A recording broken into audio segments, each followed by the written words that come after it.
Yes.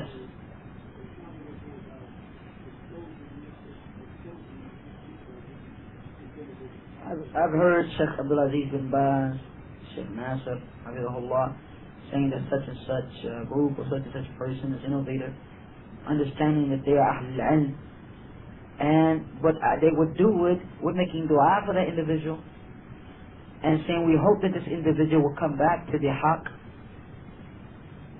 and so on and so forth like this. And they do it based upon knowledge, and they are the great scholars who have spent 50 and 60 years of their life in acquiring the knowledge of Quran and Sunnah.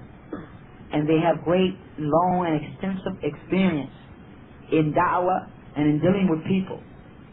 So it's very important also that there be khibr, that be experience when you make decisions or make statements. And the ahdath al-asnan, as they call the youth, the one with new teeth, should not be making these statements. The tuwailid, the little person of knowledge, who may have studied knowledge 10, 15 years or whatever, should not be making these statements. The ulama, scholars, should be making these statements. And we say to the people, cleanse and correct yourself. And if you follow Quran and Sunnah as based on the way of the Salaf Salih, you don't have to worry about whether this person is Muqtadi or that or whatever. And you yourself be able to recognize, but you cannot make the claim unless and until you go to a scholar. This is the situation. We are not the first people on earth to worship Allah. We are not the first people on earth to practice the deen sent from the heavens. We have been preceded by generations and generations and generations of people in groups and nations who have followed Quran and Sunnah. We have to benefit from that legacy. We have to benefit from that heritage. So when we cut ourselves off from all of this and don't do this, he's calling you. When we don't do this, then we are not bringing about things good for this ummah, but we are doing more harm than benefit.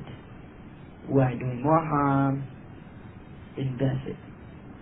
Now,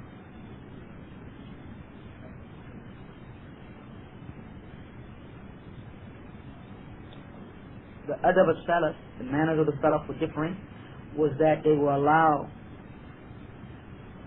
for that ijtihad which has probability from Quran and Sunnah, and they will allow the person to hold that viewpoint, still loving that person, still maintaining unity and respect for that person. We have Abdullah bin Mubarak and Abu Hanifa differing on issues. You have other scholars. Scholars have different on issues since the beginning of time, but they were able to maintain unity and love and respect for one another. For instance, when Uthman ibn Affan radiyallahu anhu prayed for, he was at Mina, and Abdullah bin Mas'ud wanted that he pray the Sunnah to make two.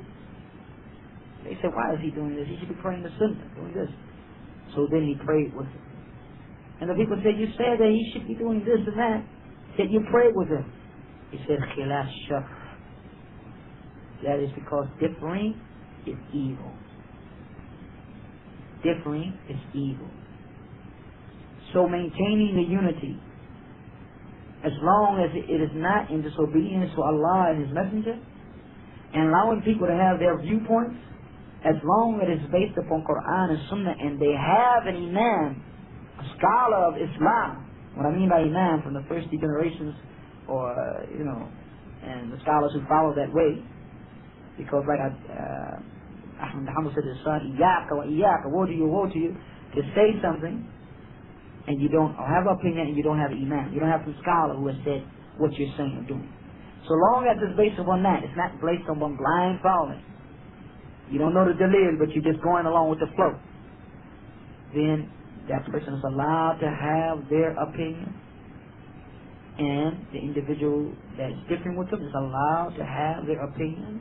Both of them loving one another for the pleasure of Allah, treating one another with respect and kindness and gentleness. This is how the Salaf, their adab is different. Now let's go to the adab of differing today.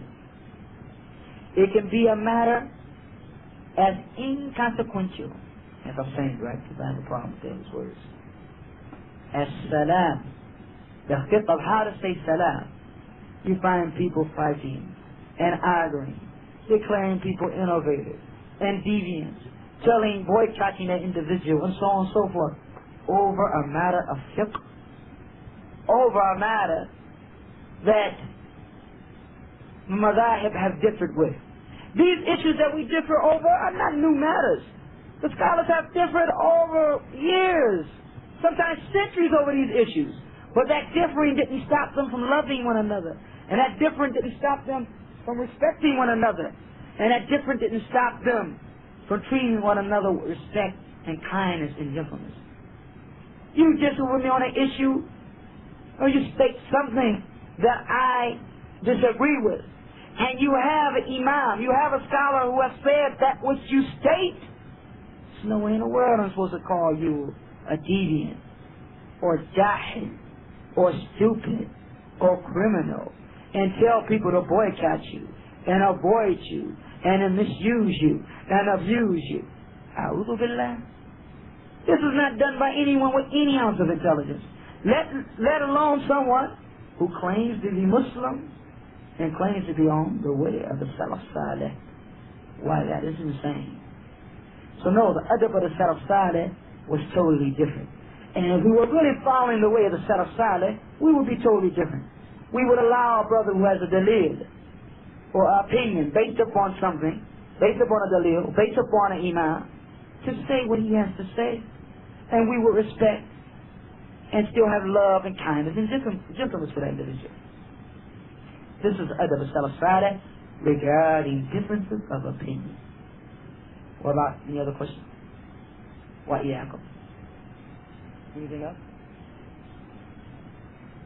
I don't see one waraqah, not one piece of paper from the sisters. It may be because they're cooking. It may be because it's totally clear. I don't know. But I don't see one piece of paper. But as a Muslim, I'm supposed to have good thoughts for my Muslims.